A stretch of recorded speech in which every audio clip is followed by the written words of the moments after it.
Donc, bonjour à tout le monde. Je m'appelle Jérôme, je travaille chez Doctolib, ainsi que Jean et Mathis, qui sont les deux product designers qui nous ont rejoints pour parler un petit peu de ce qu'on fait en IA chez Doctolib et comment ça s'intègre dans notre équipe design. Je suis également membre de l'antenne Flupa, Normandie. Et aujourd'hui, on va vous présenter un petit peu les deux premières fonctionnalités qui ont été délivrées par Doctolib, fonctionnalités qui incluent de l'IA, quelque chose d'assez récent chez nous. Il y a une fonctionnalité qui a été release le mois dernier, donc c'est très très récent. On va commencer par j'ai envie qu'on fasse une courte présentation un petit peu de ces fonctionnalités pour euh, vous puissiez comprendre le contexte. Et après, bah, du coup, c'est une table ronde, un sein d'échange. Donc, plus il y aura de questions, plus ça enrichira le sujet. Donc, je vous invite à laisser des messages dans le chat ou même nous interrompre si besoin. Et voilà. Et allons-y. Mais tout d'abord, Jean, Mathis, je vais peut-être vous laisser vous présenter. Jean, je te donne la main. Allez, enchanté, bonjour tout le monde. J'ai rejoint Doctolib en tant que product designer il y a 2 ans et avant j'étais dans un groupe de conseil où je faisais la direction artistique, de l'UX et tout ce qui touchait 360 autour de la communication. Et j'ai eu la chance de bosser sur différentes features AI chez Doctolib avec Mathis à qui je laisse la main. Bonjour à tous, très enchanté d'être là. Moi, je m'appelle Mathis, je suis product designer chez Doctolib depuis 3 ans et je travaille sur la partie B2B, donc pas côté patient, mais plutôt les logiciels à destination des médecins. Merci beaucoup. Et donc, je me suis même pas présenté. Moi, je suis Jérôme, je travaille chez Docto depuis 4 ans et demi à peu près. J'étais product designer dans un premier temps. Et maintenant, je suis toujours product designer, mais uniquement sur le design system. Et c'est pour ça que j'étais amené à travailler avec Jean et Baptiste, chacun sur leur feature respective, notamment autour de l'IA. On va commencer. Chacun va donc partager la fonctionnalité qu'il a développée. Mathis sur l'assistant consultation et l'aide au support, ce sera à peu près le sommaire d'aujourd'hui. Mais d'abord, une petite intro, Jean. Ok, du coup, avant qu'on rentre vraiment dans le développement des features, vous savez tous, on a vu naître une grosse hype autour de l'AI depuis quelques années, avec de nombreux produits qui sont sortis, des produits y compris AI first, dont beaucoup en fait n'ont pas fonctionné, y compris des features dans des grands noms de l'industrie comme Airbnb par exemple. Ce qu'il faut savoir, c'est qu'avoir une feature AI, c'est pas une garantie de succès. Ça peut apporter de l'hype, mais c'est pas une garantie de succès. Et donc, en amont de savoir si on fait une feature AI ou pas, il faut se poser les bonnes questions pour savoir si c'est utile ou pas.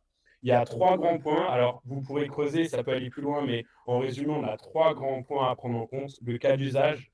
Est-ce qu'un modèle de données va répondre plus efficacement à mon cas d'usage qu'une solution classique? Ça peut être le cas, mais ça peut aussi ne pas être le cas. On a vu par exemple, je mentionnais Airbnb qui a sorti une feature qui s'appelait Collection et qui utilisait un LLM alors que ce n'était pas nécessaire, ce qui leur a coûté très cher et qui a été un échec. Il faut aussi un bon rapport qualité-prix. La qualité de l'apport du modèle de langage versus ses coûts d'implémentation, de maintenance, de support et tout ce qui va aller avec.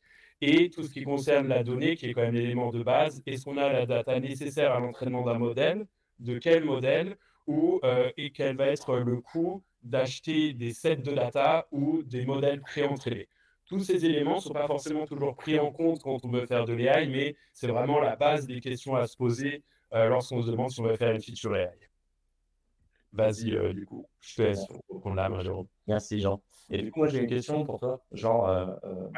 En tant que là, c'est très tu rentres directement dans la partie technique. Est-ce Ouais. que toi, comment ça t'a impacté en tant que designer, ce genre de sujet? En fait, on se rend compte que dans beaucoup de cas, on a tous eu tendance à vouloir jumper sur des features AI pour le côté très hype de la AI et de se dire, nous, on en fait parce que on est une entreprise très à la pointe de la tech, etc. Mais lorsqu'on analyse vraiment ces use cases, on se rend compte qu'il faut vraiment prendre du recul parce qu'on va vouloir jumper en disant, développons une feature AI, ça va répondre à mon case, alors qu'en fait, ce ne sera pas forcément le cas et qu'on peut trouver des meilleures solutions avec de l'UX de manière simple pour en fait résoudre un problème sans forcément jumper dedans. Et donc là où nous, ça nous a impacté, c'est que parfois, il faut savoir prendre ce recul et pas se jeter dedans pour se jeter dedans et parce que c'est une tendance, quoi. Ok, merci beaucoup, Lyon. Il y a un autre enjeu qu'on a eu chez Doctolib, donc là, j'en parle en tant que responsable du design system. Faire de l'IA, c'est bien, mais il ne faut pas le faire n'importe comment. On est assez siloté chez Doctolib, on a beaucoup de feature teams qui font du front. Et forcément, chaque designer a on va dire sa sensibilité, va vouloir pousser l'AI différemment. Et on a aussi une équipe marketing qui veut forcément que ce soit visible. Il faut que ce soit visible pour mieux le vendre. C'est comme ça dans toutes les entreprises. Seulement, dans le produit, ça ne se passe pas forcément comme ça. Au tout début, où on a fait des fonctionnalités AI, il y avait. En fait, la vraie question, c'est comment on package l'AI. À quel moment est-ce qu'on le met en violet ou pas? À quel moment on a des icônes qui sont connotées AI ou pas?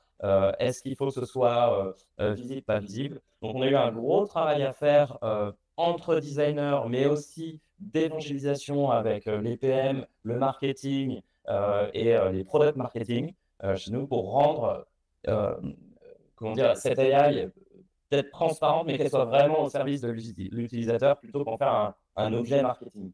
Je ne peux pas vous partager les guidelines en détail. En gros, quand même, ce que je peux vous dire, c'est que ce qu'on a fait dans un premier temps, c'est qu'on a réussi à faire comprendre que l'AI, c'est une technologie parmi d'autres. Chez Doctolib, on a d'autres technologies et nos utilisateurs, que ce soit AI ou pas, enfin, ça n'a pas énormément d'impact. Ce qu'ils voient vraiment, c'est la plus-value apportée par la fonctionnalité. On a tout fait pour la rendre le plus transparent possible. Mais pas toujours. Il y a bien sûr des parties du produit où il faut que ce soit visible. Dès qu'il y a de l'autosuggestion, dès qu'il y a une validation nécessaire par l'utilisateur, il faut qu'elle soit visible. Par contre, si ce n'est pas nécessaire, on ne met pas d'emphase spécialement sur l'AI. L'idée, ce n'est pas non plus de perturber le flow de l'utilisateur et lui montrer qu'il y a de l'AI partout. Pour pas polluer l'expérience. Mathilde, je te laisse la main. Yes, carrément. Vas-y. Vous partagez mon écran. Est-ce que vous voyez bien mon écran? Oui. Ok, parfait. Eh bien, moi, je vais vous parler de l'assistant de consultation. Donc, c'est la fonctionnalité sur laquelle j'ai eu la chance de travailler depuis à peu près 1 an et qui a été sortie donc pour les médecins généralistes pour le moment qui utilisent les solutions de Doctolib. Donc, pour rappel, Doctolib, on a une application que vous connaissez peut-être qui est l'application Patient sur laquelle vous pouvez prendre rendez-vous. Mais de l'autre côté, les médecins ont aussi une suite de fonctionnalités, un agenda, mais aussi ce qu'on appelle un EHR. Donc, c'est là où c'est un logiciel sur lequel ils ont les dossiers des patients et sur lequel ils vont pouvoir noter ce qui se passe durant la consultation, savoir quand est-ce que vous êtes venu, votre historique, vos antécédents, faire des prescriptions, des courriers d'adressage pour les autres praticiens de santé. Donc, le problème, les observations qu'on a faites, c'est que les dossiers patients sont mal structurés et incomplets. Donc, pourquoi? Il faut savoir que la durée moyenne d'une consultation en France est à peu près de 16 minutes. Parfois, c'est même plus court. Parfois, il y en a qui sont plus longues et donc ça les oblige à raccourcir les consultations d'après. Donc, en 15 minutes, il faut arriver à prendre en compte le besoin du patient, le motif pour lequel il vient, être sûr de rien oublier, bien faire l'examen clinique, donc examiner le patient, faire des palpations, etc. Et ensuite, noter tout ce qui s'est passé dans le dossier. Et on a remarqué que les praticiens passaient à peu près un tiers du temps de consultation à taper sur leur clavier. Mais durant ce temps-là, ils n'avaient pas le temps de bien tout noter. Et donc, ce qu'ils essayaient de faire, c'est de taper uniquement l'essentiel ou ce qu'ils considéraient comme l'essentiel en fonction du motif de consultation, et donc la manière la plus rapide possible. En plus de ça, si vous allez voir un médecin généraliste et qui a besoin de l'expertise d'un spécialiste, donc c'est-à-dire un gynécologue, un dermatologue, un cardiologue, pour des analyses complémentaires, il faut en plus faire un courrier, donc résumer ce qui s'est passé dans la consultation à destination du spécialiste, donc ça prend encore plus de temps à taper sur le clavier. Et donc le fait de ne garder que l'essentiel et de ne pas taper tout ce qui s'est passé, euh, parfois ça peut entraîner des erreurs de diagnostic ou des prises de décision qui sont incorrectes. Et ça, évidemment, ça peut être assez grave, puisque si vous revenez pour le même motif, on va dire 6 mois plus tard, et que le praticien veut relire la consultation précédente, mais qui n'avait pas tout noté, naturellement, il ne va pas se rappeler de tout. Il va relire ce que lui avait tapé. S'il a tapé que l'essentiel, il peut y avoir des informations qui étaient importantes et qui auraient orienté le diagnostic, qui n'ont pas été notées. Donc ça, c'est l'observation de départ qui nous a amené à vouloir réfléchir à l'assistant de consultation. Et donc on s'est dit, ce qui serait pas mal, c'est de ramener un petit peu d'humanité, où le praticien de santé va être beaucoup plus focus sur le patient plutôt que sur son ordinateur. On sait bien quand on va chez le médecin, très souvent, il y a vraiment l'ordinateur qui est un petit peu sur un côté et le praticien jongle entre s'occuper du patient et en même temps noter ce qui se dit pour ne rien oublier. Et donc pour ça, on s'est dit que l'AI était un outil intéressant puisque il pourrait nous aider à capter ce qui se dit durant la consultation, ce qui se dit à l'oral, et le noter pour le praticien. Et donc, on en est arrivé à l'assistant de consultation. Donc, c'est une fonctionnalité qui permet aux praticiens d'obtenir une synthèse de la consultation sans avoir à taper sur leur clavier. Donc, c'est intégré à leur interface que vous voyez à gauche. Ils ont encore toutes les fonctionnalités pour se rappeler du patient, ses antécédents, à droite pour faire les documents, se mettre des rappels, etc. Et la partie centrale, au lieu d'être comme avant un champ texte dans lequel ils allaient noter toutes leurs observations, eh bien, comme vous le voyez à droite avec l'animation, ils ont juste l'assistant qui se lance et qui, en fait, va capter durant toute la durée de la consultation ce qui se dit. Alors, ce n'est pas un enregistrement, c'est-à-dire que il y a quand même d'un point de vue légal, le praticien ne peut pas garder un enregistrement, il doit évidemment avertir le patient qu'il va utiliser cette solution, mais lorsque le patient accepte, le son est capté et ensuite, de tout ce son va ressortir une synthèse. Donc il y a un temps de process et là vous voyez à l'écran la synthèse donc, qui répertorie tout ce qui s'est dit durant la consultation. Donc c'est tout ce qui se dit à l'oral et en plus le praticien a la possibilité d'ajouter quelques notes. Ici vous voyez ajouter des informations qui n'ont pas été mentionnées à l'oral. Par exemple s'il fait une observation que genre le patient arrive, il tremble ou il est stressé, il ne va pas le dire à l'oral, le patient semble stressé alors que le patient est là. Donc il va pouvoir ajouter lui-même des données à la main qui vont participer à l'élaboration de la synthèse. Une fois qu'il a la synthèse, il doit la relire, il peut la corriger, il peut ajouter des éléments, et une fois que c'est bon, il la valide. Donc, qu'est-ce qu'on entend par AI, un petit peu comment ça fonctionne? Je vais vous expliquer assez rapidement comment la feature fonctionne pour aller d'un audio jusqu'à la réalisation d'une synthèse dans laquelle on ne garde que l'essentiel. Comment on s'y est pris? Donc en fait, on capture donc l'audio de la consultation. Ensuite est envoyé à un logiciel de retranscription vocale. Donc qu'est-ce que va faire ce logiciel? Il va simplement convertir l'audio en texte. Donc on va avoir le texte de toute la durée de la consultation, mais évidemment tout n'est pas intéressant. C'est-à-dire que là on voit bonjour madame, bonjour entrez, installez-vous. Alors une petite seconde, je vais démarrer la consultation. Donc tout ça, il faut arriver ensuite à ne pas le mettre dans la synthèse, ou par exemple si le patient dit j'ai déménagé dans telle ville, enfin, il y a pas mal d'informations qui ne vont pas concerner le motif de la consultation ou quelque chose de médical. Donc on va avoir cette transcription de la synthèse, et ensuite ça va passer dans un LLM justement qui va avoir un prompt où il va dire de toute cette transcription, il va falloir que tu gardes que ce qui concerne le motif de la consultation ou ce qui concerne le patient d'un point de vue médical. Et une fois que c'est passé dans ce LLM, on obtient du coup la synthèse de la consultation. Et c'est ça qui va intéresser le praticien. Et donc pour ça, on s'est rendu compte que tous les praticiens de santé n'avaient pas la même définition de la synthèse idéale. Le but, c'est pas de laisser le LLM dire tu fais une synthèse de ce qui te semble bon, c'est quand même de lui donner les bonnes instructions pour arriver à la bonne synthèse. Et donc pour ça, on s'est aidé évidemment des médecins eux-mêmes. On les a fait venir au bureau et on a enregistré avec eux 50 consultations. Donc, c'est-à-dire qu'on jouait un petit peu comme des pièces de théâtre. On avait un script, un motif de consultation. Par exemple, vous êtes une personne de 50 ans, vous avez du stress au travail, ce qui vous donne des migraines. Et donc, on commençait la consultation avec ça. On enregistrait la consultation et on disait aux praticiens, de toute cette consultation qui vient de se passer, quelle est ta synthèse idéale à toi?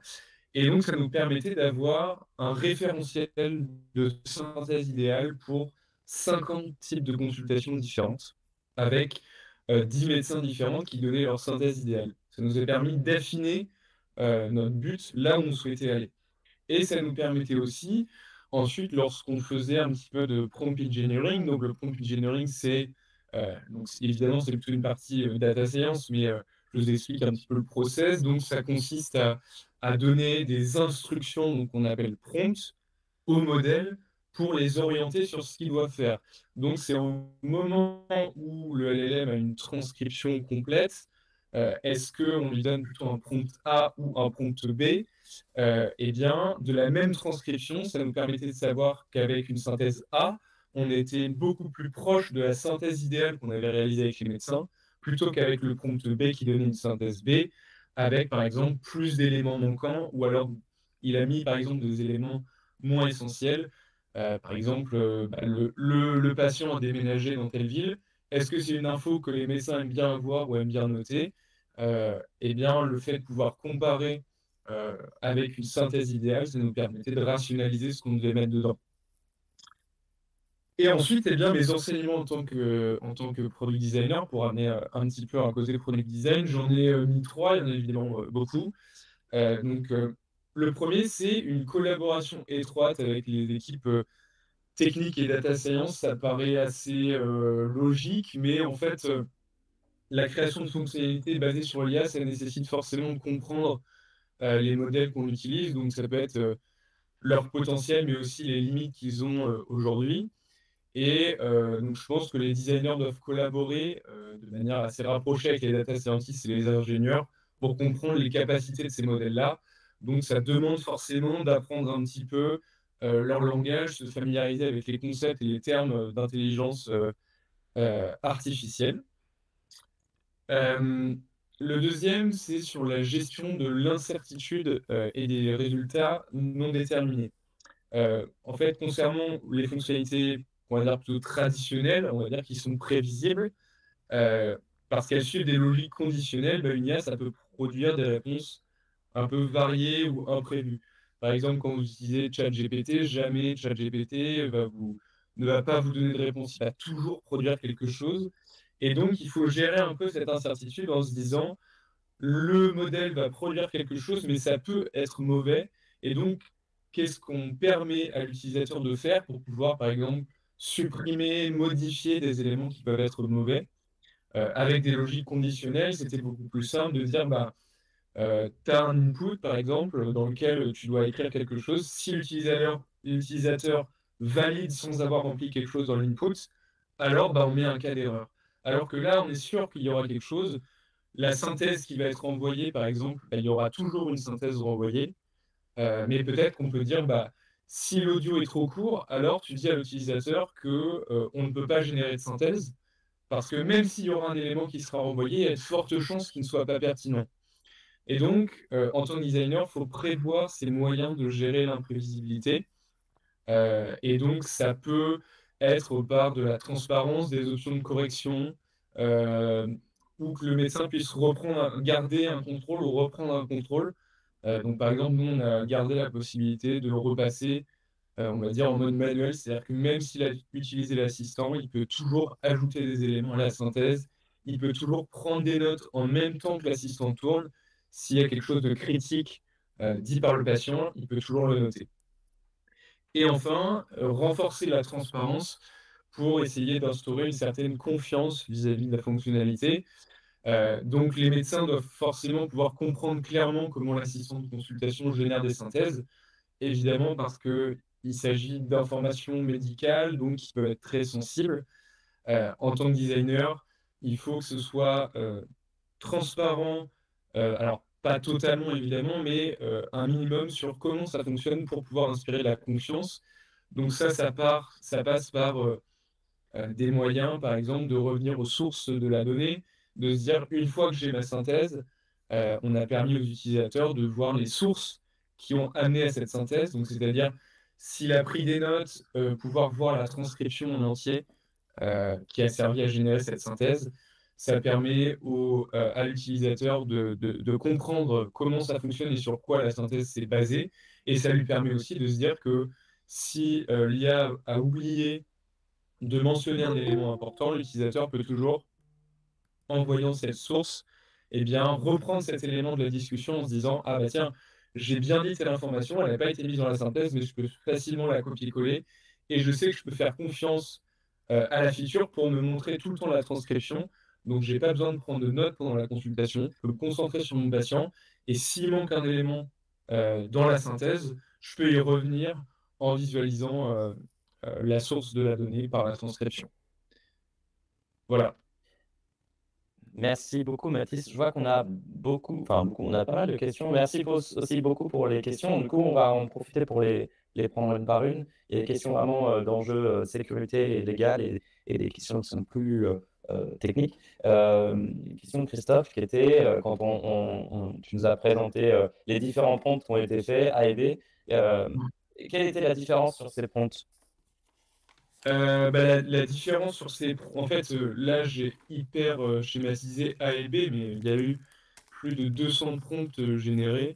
En fait, la différence sur le prompt, c'est la manière dont c'est écrit. Et en fait, le fait d'avoir ces synthèses nous permettait de pouvoir directement faire participer toute l'équipe à générer plein de prompts et les tester, et de voir que de la même transcription, est-ce que le prompt qu'on vient de faire est meilleur que celui d'avant?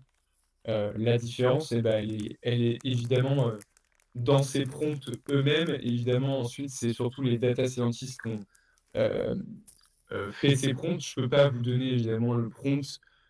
Donc, il n'y a pas vraiment de différence entre A et B. Ça va être dans les instructions qu'on lui donne. Le prompt, c'est l'instruction en elle-même. Donc, c'est la manière de rédiger.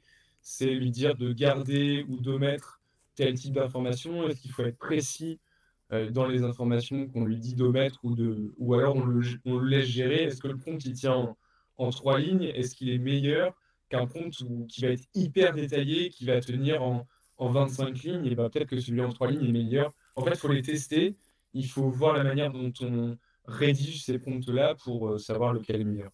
Et du coup, il y a Charles qui a posé une bonne question, je rebondis un petit peu là-dessus. Comment est-ce qu'on a analysé la similitude entre la synthèse générée par le prompt A ou B et la synthèse idéale des médecins? C'était quelque chose d'automatique ou manuel? Ouais, non, c'est un truc automatique. Donc ça, en gros, c'est des manières assez universelles de faire ça. C'est des trucs qui existent partout. Enfin, on avait 2 méthodes. Il y en avait une de mémoire qui s'appelle la méthode rouge. Et en fait, ça analyse la similitude pour donner enfin, une overview. En gros, ça analyse la similitude des mots. En gros, est-ce qu'il y a le même type de mot qui est renvoyé entre la synthèse idéale et la synthèse que tu viens de faire? Est-ce qu'il y a le même nombre de mots? Est-ce que les idées sont là? Enfin, c'est un truc de ce type, quoi. C'est la similitude entre ce qui est dit dans la synthèse idéale et dans la synthèse qu'on vient de générer. Très bien, merci. Et question plus technique, si la transcription audio elle est de mauvaise qualité, le praticien il a un micro qui n'est pas ouf, qu'est-ce qui se passe? Ouais. Ça vient plutôt pendant l'expérience. Donc, durant l'expérience, il y a des alertes qui vont signifier au praticien que, par exemple, il a débranché son micro ou que la réception audio n'est pas bonne. Donc déjà, il va avoir des alertes pendant la consultation pour qu'il puisse fixer le problème rapidement. Et ensuite, durant ces 5 premières consultations, on lui fait un diagnostic à chaque fois en lui disant bah, la qualité audio de cette consulte était plutôt bonne ou alors elle était plutôt mauvaise. Et donc sur ces 5 premières consultes, il va avoir un peu comme une note, un diagnostic en disant bon bah écoute, sur tes 5 premières consultes, le taux de réception, enfin la qualité plutôt de la réception n'est pas bonne. Il faudrait mieux que tu achètes un micro. Et donc là, on a prévu à cet effet genre toute une FAQ avec 3 modèles de micros style micro de conférence, qui vont plutôt capter un son ambiant plutôt que les micros directionnels, ceux qui vont utiliser les micros de leur webcam, par exemple, qui va être plutôt braqué sur eux. Bah forcément, ça va être moins bon qu'un micro qui va capter le son environnant. Et donc là-dessus, c'est plutôt des recommandations qu'on leur fait en fonction du type de problème. Et du coup, ça va avec cette logique de euh, apporter de la confiance à l'outil. Parce que là, on dit bien que là, on est limité techniquement et qu'on peut pas, l'assistant ne peut pas vraiment bien faire ses synthèses. C'est ça. En fait, on essaie de dérisquer le fait qu'il soit frustré par la fonctionnalité. Parce que, évidemment, s'il a un mauvais micro, bah, la synthèse ne sera pas bonne. Du coup, il va se dire, bah, la feature ne fonctionne pas bien. Alors que si la feature fonctionne bien, mais par contre, c'est lui qui a à la base un souci parce que le micro est mal positionné ou parce qu'il a un mauvais modèle de micro ou un micro de mauvaise qualité. Très clair. J'ai quelques questions aussi qui ont été données par Amélie et Théo. Une qui concerne la sécurité des infos qui sont données à l'IA et une qui est plus aussi sur un aspect légal au niveau du consentement du patient, que le patient lui a enregistré. Est-ce que tu peux nous en dire un peu plus là-dessus? Sur la partie légale, donc ça, il y a une équipe légale qui a été en charge du sujet. Je ne me risquerai pas à rentrer trop dans les détails, mais en fait, le praticien doit avertir le patient qui souhaite utiliser cette fonctionnalité. Le patient peut s'y opposer. De plus, on a prévu des affiches pour les afficher dans le cabinet ou dans la salle d'attente pour donner un peu plus d'explications au patient qui est intéressé pour savoir que cette fonctionnalité existe et que le praticien l'utilise. Et ça permet au patient de pouvoir ensuite être vraiment averti sur ce sujet-là et comment fonctionne la fonctionnalité, même s'il veut faire d'autres recherches sur la fonctionnalité. Et d'ailleurs, ça a un impact aussi côté design, puisque il me semble que quand le médecin démarre l'enregistrement, il y a une modale qui apparaît sur son écran, lui précisant qu'il doit demander le consentement, et c'est une étape bloquante. C'est-à-dire que si le médecin doit répondre, oui, il m'a donné son consentement, avec des éléments de langage que le médecin peut donner directement au patient ou pas. Exactement. Ouais. Et au niveau de que devient en fait ce que nous a demandé Amélie, la sécurité des infos qui sont données à l'IA. Est-ce que tu as un peu de détails là-dessus? Ouais, alors c'est pareil, je pense qu'un data scientist pourrait donner un peu plus de détails, mais là-dessus, en gros, l'audio est découpé en chunks de 30 secondes. Il n'y a pas un audio entier qui va se balader et qui va être synthétisé. En fait, ça va être découpé en plein de petits bouts qui vont être indépendamment gérés. Ensuite, ça va être anonymisé par une solution pour que il n'y ait aucune donnée qui permette de reconnaître le patient. Donc, tout ce qui va être l'âge, là où il habite, son nom, son prénom, tout ça, ça va être anonymisé avant que ça passe dans le LLM pour générer la synthèse. Et ensuite, ces données-là ne sont pas conservées, sont ni accessibles par l'utilisateur, ni par Doctolib, ni par qui que ce soit. Donc, de toute façon, ça c'est très réglementé et donc il y a des hauts standards de sécurité sur ces sujets-là. Et arrête-moi si je dis une bêtise, il me semble qu'à partir du moment où le médecin a généré la synthèse, ces fichiers audio disparaissent. Exactement, oui. Ils sont effacés. Est-ce que tu peux nous parler un petit peu aussi des tests utilisateurs? Comment ça s'est passé? Quel a été l'accueil de ces fonctionnalités par les praticiens? Et aussi un petit peu la stratégie de release du déploiement. Ouais. C'est intéressant parce que, en fait, là-dessus, si on veut tester une fonctionnalité comme ça, on ne teste pas vraiment un flow. Ce qui est hyper intéressant, c'est le résultat que va produire la synthèse. Et donc là, la stratégie qu'on a eue, c'est pas de faire des tests sur Figma, parce qu'en soi, en fait, on a essayé au départ de faire des tests sur Figma, et on se rendait compte que la plupart des praticiens interrogés disaient, bah oui, dans l'idée, enfin, lui, ça allait bien, mais en fait, ce qui m'intéresse, c'est de savoir le résultat, quoi. C'est si la synthèse, elle va être bien ou pas. Et donc, ce qu'on a fait, c'est faire pendant un an avoir des bêta-testeurs, au début 10, puis 100, puis à la fin 400.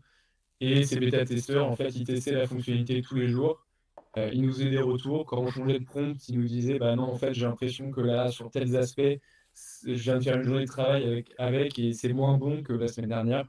Et ça nous permettait à toute l'équipe data scientist, PM, moi, d'adapter directement, de penser à une nouvelle fonctionnalité. On pouvait les appeler, les interroger en disant, bon, bah, ça fait 3 mois que tu utilises la fonctionnalité. Si tu devais ajouter une feature, ce serait laquelle? Est-ce que tu trouves que la synthèse est plus pertinente? On pense ajouter telle fonctionnalité dans le mois à venir. Est-ce que tu trouves que c'est pertinent? Et en fait, de vraiment les interroger sur bah, quelque chose qu'ils utilisent. Et ça nous a permis de dérisquer au maximum le lancement qui est arrivé le mois dernier en octobre. Et où là, on avait du coup une feature bah, complètement utilisable en termes de pertinence du contenu généré. C'était la meilleure version qu'on ait jamais eue, quoi. Très bien, merci beaucoup, Mathis, là-dessus. Et une dernière question, puis après, on va passer à Jean. Euh, Est-ce qu'on a une alternative pour les consultations où l'échange oral n'est pas possible? Ou avec les personnes malentendantes en langue des signes? Ce serait quoi, le patient ou le médecin qui serait malentendant? Alors, j'imagine le patient, peut-être que Christophe, tu peux nous en dire plus? J'imagine le patient. Ouais. Oui. Bah oui, en fait, il y a toujours, comme je disais tout à l'heure, il y a toujours la possibilité de ne pas lancer l'assistant, comme par exemple le cas où le patient refuserait que son médecin utilise la fonctionnalité. Le praticien bah, peut toujours revenir à un mode où il tape l'ensemble de la consultation comme ils ont eu l'habitude de le faire. Merci beaucoup, Mathis. Bah, Jean, je te laisse la main pour présenter le deuxième produit là, Alors, celui-là, il est encore dans les tuyaux, il n'est pas encore live. Ouais, du coup, je vais pas rentrer dans les détails de la solution qui est en cours de préparation, qui est bien plus complète. Je vais plutôt vous parler de la genèse, de comment est-ce qu'on a commencé et pourquoi est-ce qu'on a mis en place cette solution, pour pas rentrer trop dans les détails d'une feature qui est à venir. Donc, on sait tous que la customer satisfaction, c'est un des éléments les plus importants, surtout chez nous, parce que, comme Mathis vous l'a dit, notre modèle, pour ceux qui ne savent pas, c'est qu'on vend des abonnements à des praticiens pour nos solutions. Donc, il faut qu'ils aient une satisfaction qui soit supérieure à la normale et il faut qu'on ait des solutions qui soient adaptées à tout type de population, puisque chez nous, les praticiens vont en fait on va avoir des gens qui sont des digital natives de 25-26 ans à des praticiens qui ont la soixantaine passée. Donc on doit concevoir des solutions qui soient satisfaisantes pour tous et on doit pouvoir répondre à toutes les questions des praticiens. Notre observation quand on a commencé à bosser sur cette feature, c'est que les médecins, on contacte énormément le support de Doctolib pour tout type de demande, et ce pour plusieurs raisons. La première raison, c'est tout simplement que les praticiens n'ont pas forcément le temps de se former et d'explorer tous les paramètres de Doctolib, comme ils se focalisent sur leur temps médical. Un peu comme le disait Mathis, quand un praticien arrive, il s'installe à son bureau, il lance Doctolib, ses consultations commencent et les consultations s'enchaînent. Parfois, ils n'ont même pas forcément le temps de déjeuner et ils enchaînent comme ça jusqu'à la fin de la journée. Si jamais ils ont des questions ou ils ont besoin de se former sur comment améliorer telle partie de mes paramètres pour avoir plus de patients ou autre, ils vont pas avoir le temps de le faire et c'est pas ce qui va les intéresser puisque eux, leur volonté première, c'est soigner. Donc c'est ça vraiment leur focus sur la journée. De plus, en fait, on leur fournit des éléments de réponse, mais qui sont totalement dispersés à travers le produit.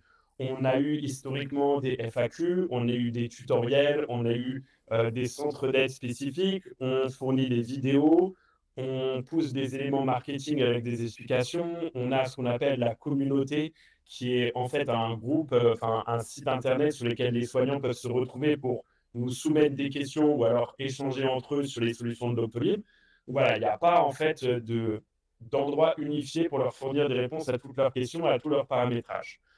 Ce que font donc les praticiens et ce qu'ils ont développé comme habitude avec le temps, c'est directement de contacter le support. Pourquoi? Parce que le contact au support est facile, accessible, qu'en général, on leur répond sous 24 heures et que pour eux, c'est la manière la plus rapide de faire, c'est-à-dire qu'ils en sont arrivés à un point où ils ne se posent plus la question de comment régler mon problème, mais je vais demander à un agent du support de le faire pour moi, même quand parfois ce sont des problèmes simples qui peuvent être résolus en quelques instants.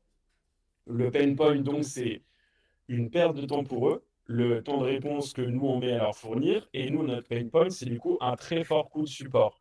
Je ne vais pas forcément rentrer dans les détails, mais ça se chiffre en millions par an.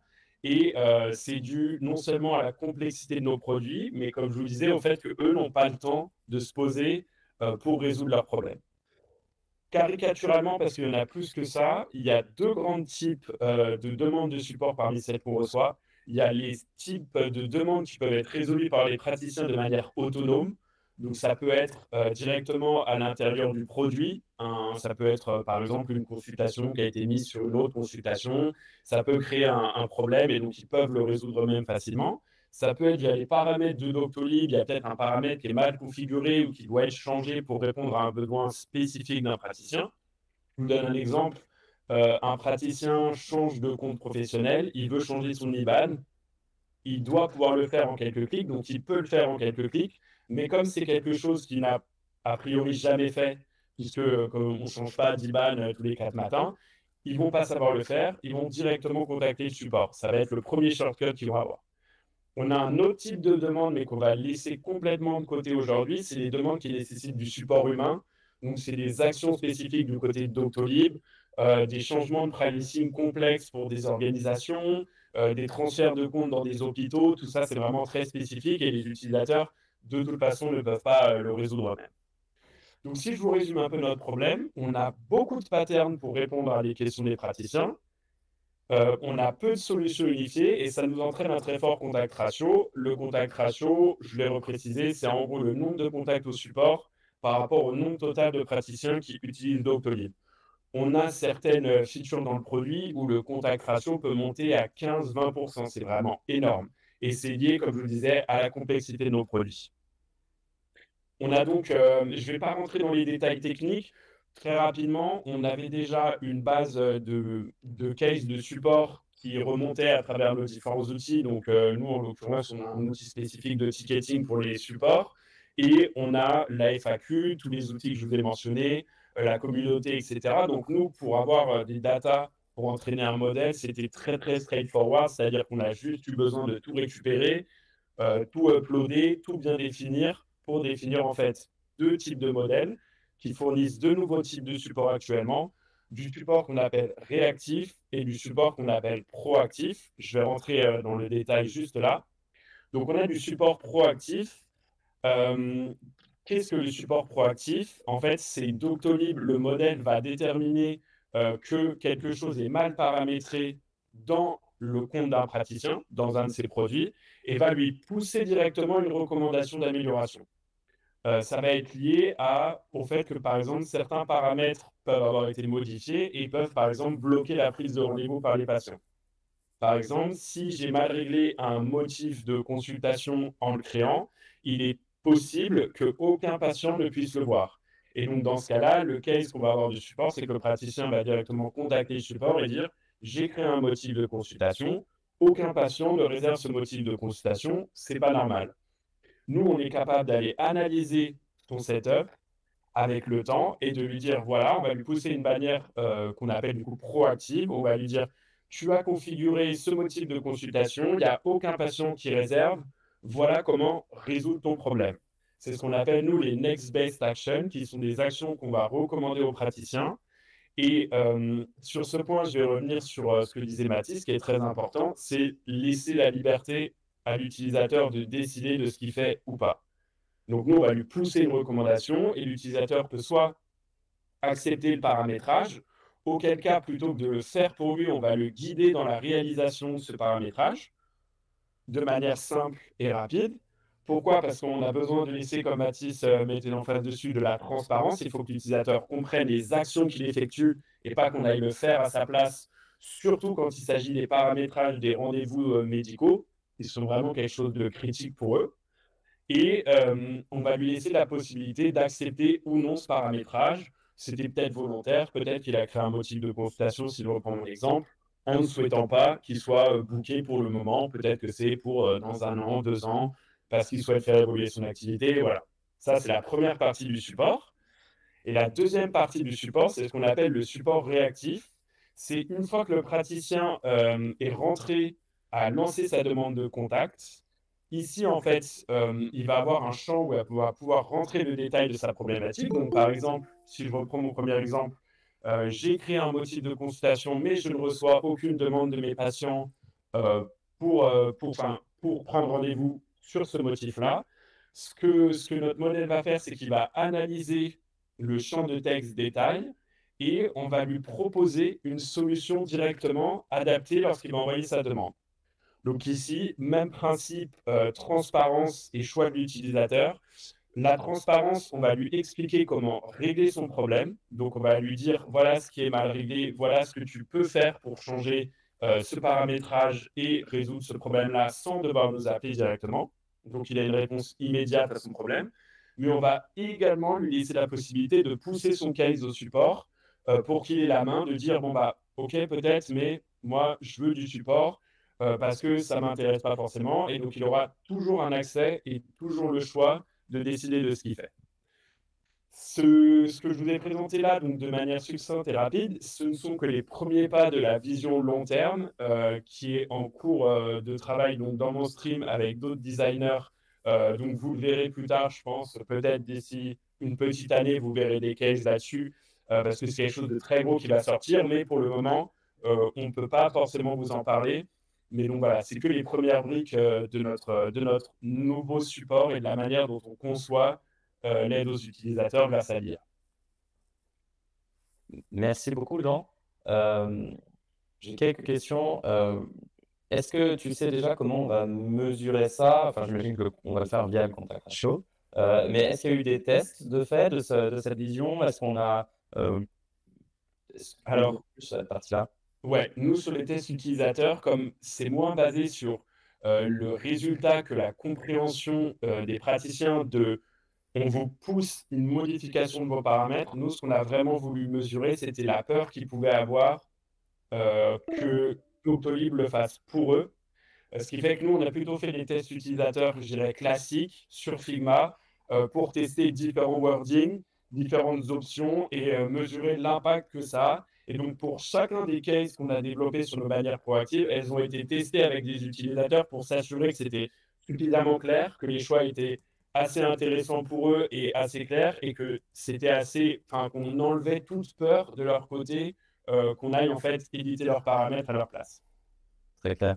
J'ai une question de Charles qui nous dit sur ces sujets qui sont légers en travail UI. En fait, je suis pas si sûr de cette phrase. Non, c'est pas. En fait, ça peut sembler léger, ça peut sembler léger comme ça, mais en fait, ça ne l'est pas du tout. Il s'avère qu'en faisant des tests, et là, du coup, ça va même plus loin que lui, c'est qu'il y a une énorme partie qui est liée à l'UX Writing, et qu'en fait, l'impact de la manière dont on présente ses choix. Si je reprends par exemple les bannières proactives que je vous ai présentées au début, il faut savoir que pour trouver une version qui fonctionnait avec les utilisateurs, il y a peut-être eu 12, 13 itérations. C'est pas si simple que ça. On pourrait penser en voyant, on se dit, bon bah voilà, c'est une bannière, etc. Mais il faut mesurer le fait qu'on vient s'intercaler à l'intérieur de la journée d'un praticien, donc dans son workflow. C'est-à-dire qu'au milieu d'un moment, il va être entre deux consultations, on va lui pousser de la recommandation. Il faut être sûr qu'elle soit déjà adaptée à ses besoins, qu'elle soit assez claire, mais qu'elle n'interfère pas dans son flot de travail. Et ça, c'est vraiment, en fait, c'est un équilibre qu'on n'a pas mentionné au début, mais qu'on aurait pu mentionner en introduction. C'est qu'il y a un vrai équilibre à trouver entre comment est-ce que je deviens assez visible en poussant une suggestion à un praticien, tout en n'interférant pas avec son flot de travail, puisqu'on travaille quand même avec des soignants. Merci beaucoup, Jean. Charles aussi demandait quels étaient les découpages de responsabilités entre le PM, designer et ingénieur. Alors, sur ce sujet, bah, après, c'est un peu global, je pense, à chaque boîte. Je pense que Mathis aura peut-être globalement la même réponse, mais de notre côté, on a une forte vision du travail, en fait, du partage de responsabilités ensemble, c'est-à-dire que chacun va avoir un ownership de décision finale si jamais il y a une décision partagée et qu'il n'y a pas de solution réelle qui se dégage. Dans ce cas-là, chacun aura son ownership design DFPM. Mais nous, dans notre manière de fonctionner, en tout cas dans mon stream, on est sur un partage égal des responsabilités, c'est-à-dire que il y a la même implication du designer que du PM, que du dev sur toutes les étapes, que ce soit de la discovery à la delivery. C'est-à-dire que les user tests, on les fait avec les devs.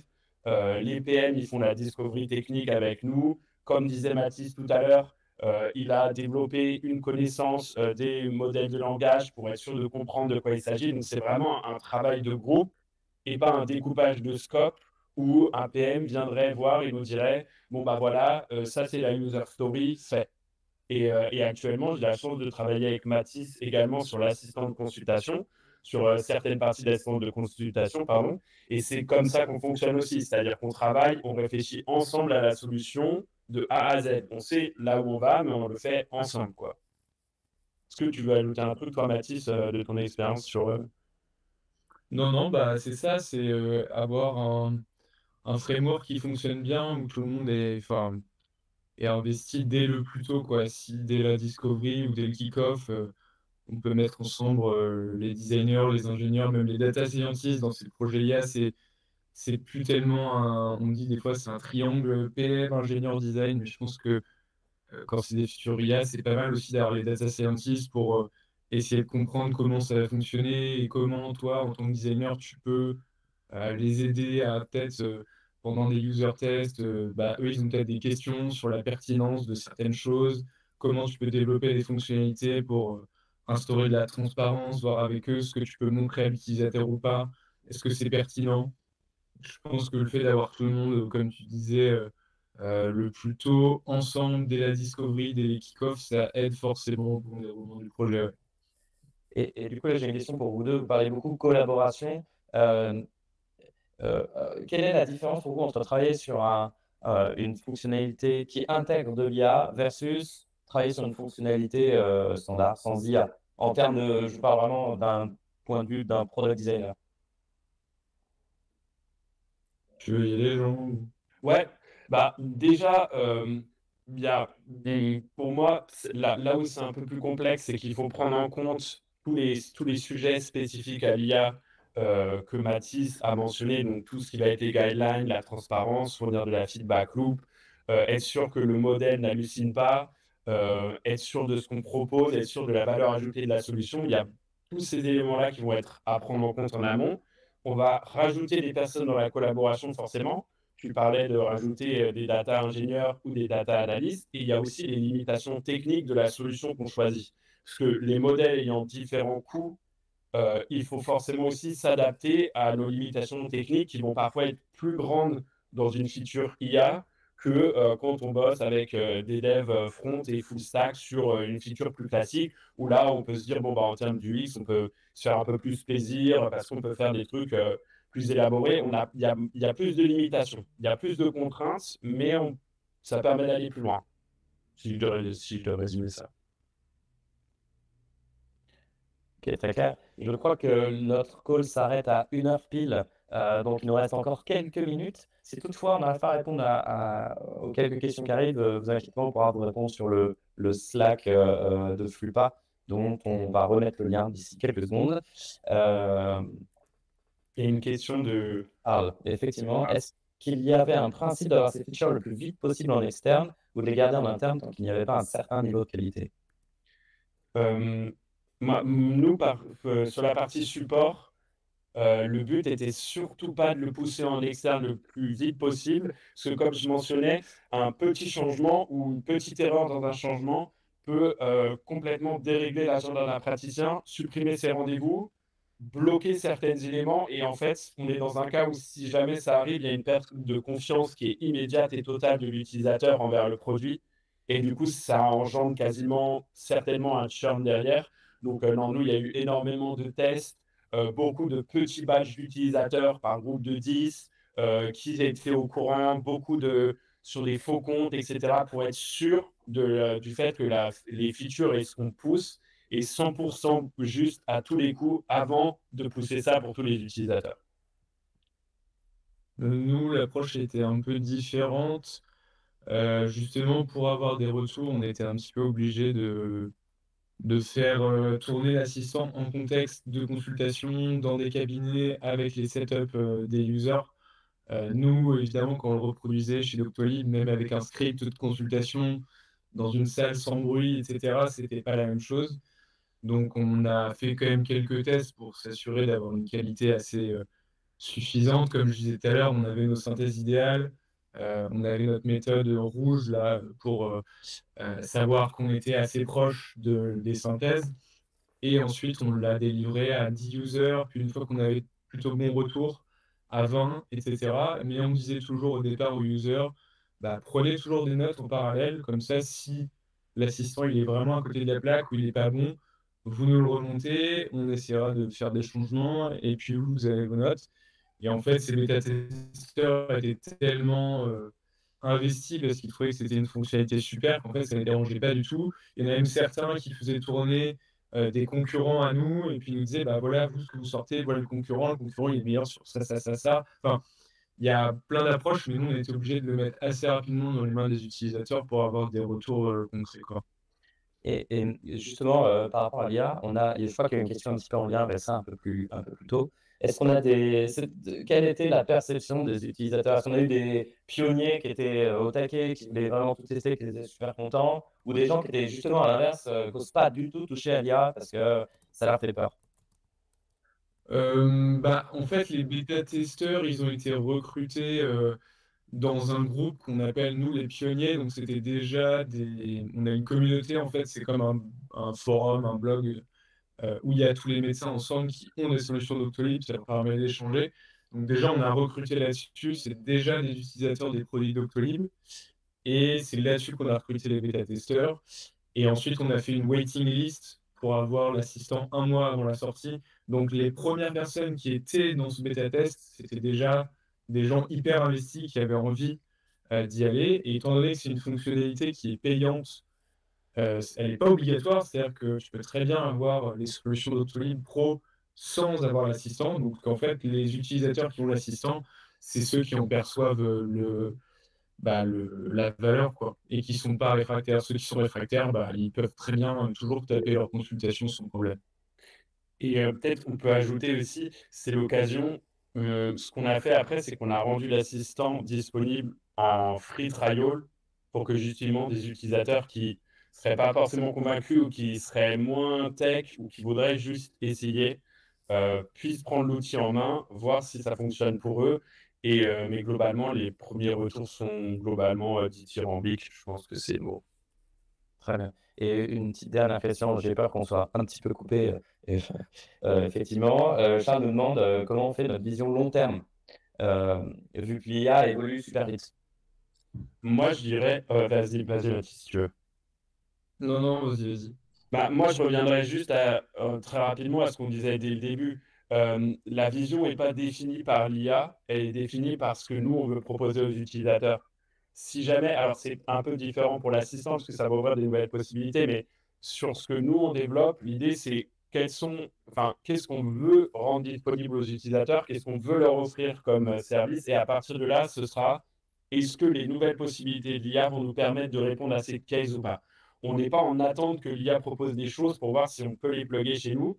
On suit notre vision de produit générale et ensuite on verra si l'IA peut résoudre un use case mieux qu'un autre par rapport à ce qu'on a actuellement. Et une technologie parmi d'autres. Ouais, ouais, c'est aligné. En fait, quand tu fais une vision, justement, tu t'affranchis un peu des contraintes tech ou des standards actuels. Tu te dis, OK, dans 2 ans, c'est quoi l'expérience idéale? Et la vision, en fait, c'est quelque chose qui va te driver pour les mois à venir. Tu essaies de te dire, bon, bah, tous les projets qu'on fait, ils vont vers cette vision. Si aujourd'hui, techniquement, c'est pas possible de le faire, bah, tu te dis, bon, bah, le jour où ce sera possible, il faudra qu'on prévoie de mettre ce projet sur la roadmap. Mais pour l'instant, c'est pas grave. On se fait une vision de l'expérience idéale, même si techniquement, c'est pas possible. Et du coup, j'ai une dernière question. Est-ce que vous, au quotidien, vous utilisez des outils d'IA dans votre quotidien de designer? Ouais, bah moi j'utilise ChatGPT, Claude, euh, et après, enfin en fait, je les utilise plutôt comme en tant que moi, je demande parfois des questions de writing, des suggestions, des sources, des articles, des résumés en fait. Mais j'utilise pas, par exemple, de choses qui vont me générer des interfaces ou des choses comme ça. Pas encore. Ouais, bah, moi pareil, Dust aussi pas mal pour aller crawler dans nos sources de data. On utilise aussi Writer qui est un plugin du X-Writing, mais sinon, hein, comme Mathis, du chat GPT où j'ai fait mes GPT perso. pour certains besoins spécifiques de design ou autres. Mais voilà, après, un usage global, je pense, comme de plus en plus de designers le font maintenant. Ok. Merci beaucoup.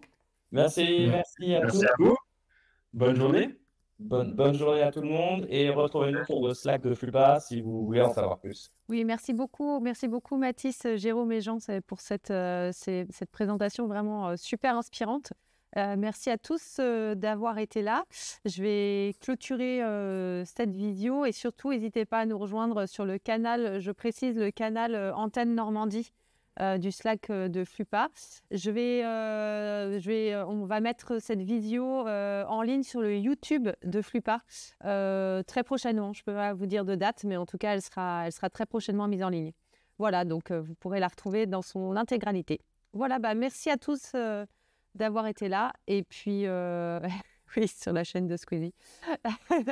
Et merci surtout à Jean, Mathis et Jérôme pour ces partages très inspirants.